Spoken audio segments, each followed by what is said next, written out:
we're making history tonight. May this serve as a lesson to us.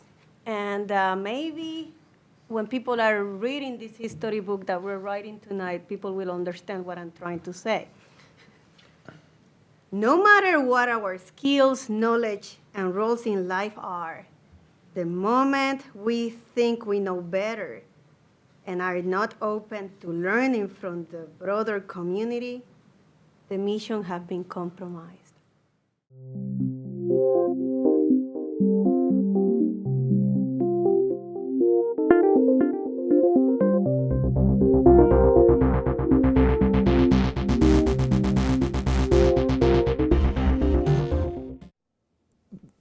An important part of what CISPO is after is looking at ways that we can further democratize the science and technological decisions that we have to make. And so there's a lot of techniques to do this, and so one of them is this participatory technology assessment.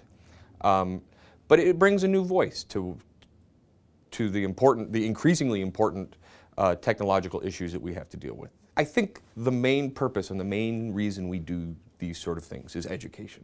I mean, we work at a university and we do lots of research, and research is important, and we're interested in developing new models, and we're interested in getting data.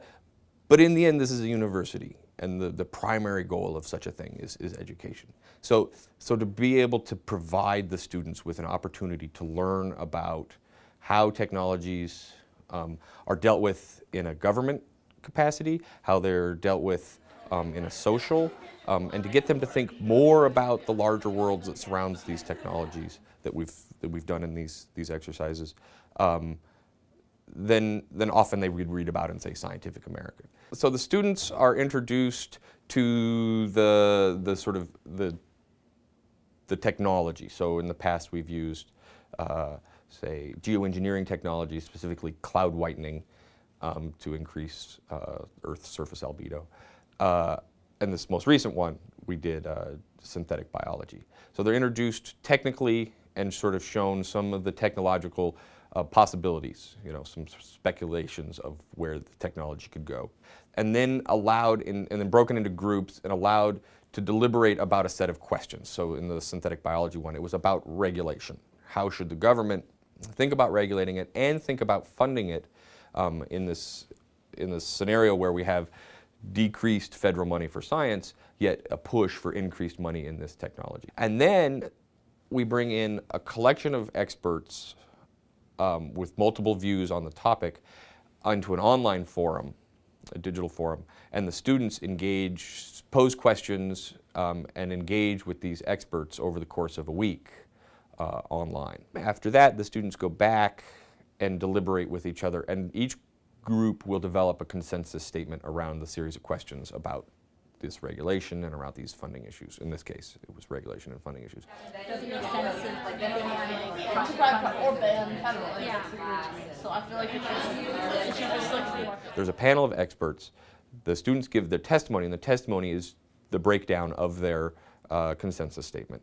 And then the panelists then ask questions about this. So for instance, this last group, there was 3 groups. One was representing Virginia, one was representing Maryland, and one was representing Washington, D.C. One of the reasons this is a good thing to do in Washington, D.C. is because you have such intimate access to the policymakers themselves. I think that the panelists learn that people are more aware of this stuff than perhaps they think, right? I mean, these are professionals that think about these technologies every day. They think about governance. They're really wrapped up in it.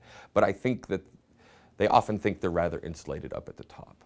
And the fact that these high school kids could say such sophisticated things about the technology with some prompting, but very limited prompting, I think impressed them and made them realize that there is, if they didn't already, realize that there is quite a bit of thinking about this in the general public already.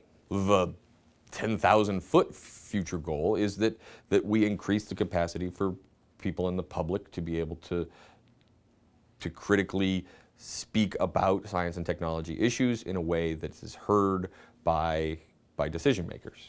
And then ultimately develop this as a module that you can use in your own community, so that high school teachers could pick up and use in their own classrooms. Perhaps they're not getting, director level agency folks, but that doesn't mean that there aren't experts in their community that couldn't take part in this as well.